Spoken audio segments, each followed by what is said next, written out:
እሷ በህይወት እያለች ጤነኛም እያለች ነበር አልበም ጀምሬ ነበር ያልኩሽ ፕሮዲዩሰር መጥቶ አልበም ተጀምሮ ነበርና በጣም ጉጉቷ ነበር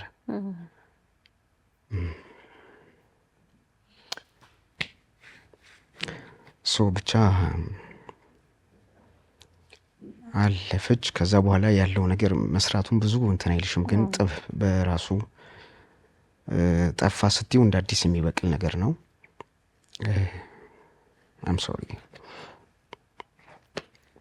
ብቻ በዚህ ምክንያት ትንሽ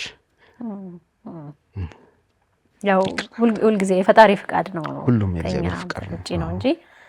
ኖራ ብታዩ ደስ ይል ነበር ምክንያቱም እናት ወይም አባት ስትሆኚ የልጅሽን ፍሬ ማየት ትፈልጊያለሽና የሷ ደግሞ ጉጉት ነበር በጣም ምክንያቱም አቅም አልነበረኝም ያንን ነገር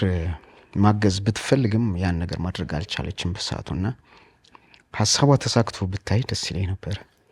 እግዚአብሔር አልፈቀደም sorry ይቅርታ በጣም